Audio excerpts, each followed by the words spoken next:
Hi, my name is Alec, and my final project is about air quality index, or AQI. So I had two main goals for this project. One was to observe trends in AQI over time, and the other was to compare state AQIs against each other. So first of all, what is AQI? You can obtain an AQI for four major pollutants: NO2, O3, SO2, and CO. The AQI is calculated based on the pollutant concentration. Basically, a high AQI means a higher pollutant concentration, and a low AQI means a lower pollutant concentration.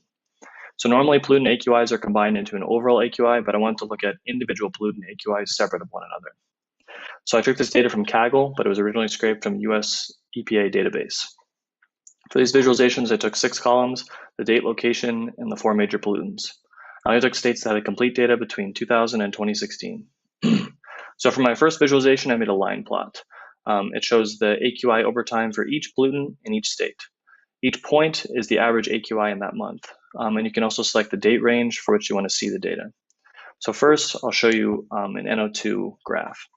And as you can see, it's somewhat cyclical. The AQI tends to be higher in the winter and lower in the summer. But in some states, it's not so cyclical, like in Colorado.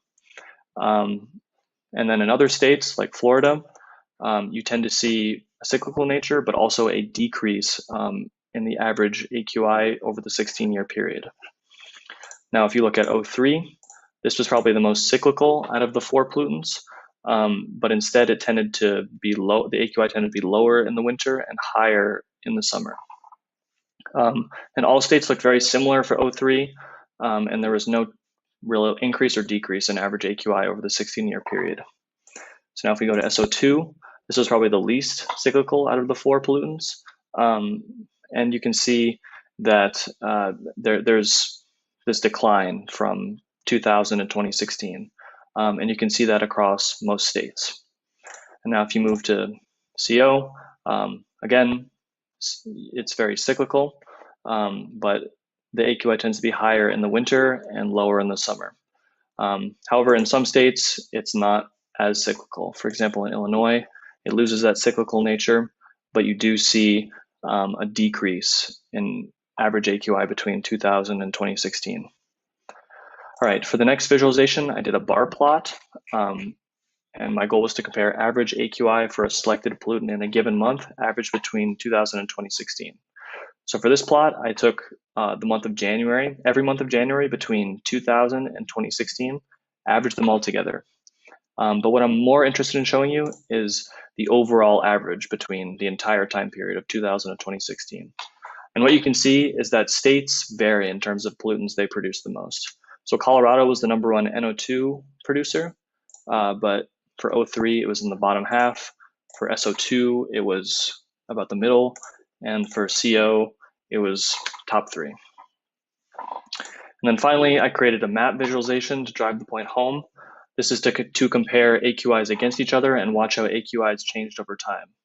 So as you can see for the NO2 visualization, there tends to be more red corresponding to a higher AQI in the winter, and more white corresponding to a lower AQI in the summer, reflecting that cyclical nature. For O3, you can also observe a cyclical nature, except you see more red in the summer and more white in the winter. And for SO2, we're not going to watch the whole thing, but if you watch from 2000 to 2016, you see more red in the map at first, and then it gradually tends to turn more white. And then for CO, you also can observe a cyclical nature where you see more red in the winter for a higher AQI and more white in the summer for a lower AQI.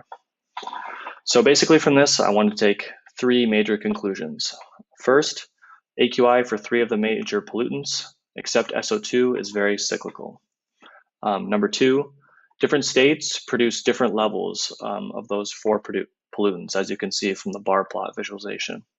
And number 3, the decrease in the AQI for 3 of the 4 major pollutants, except O3, from 2000 to 2016.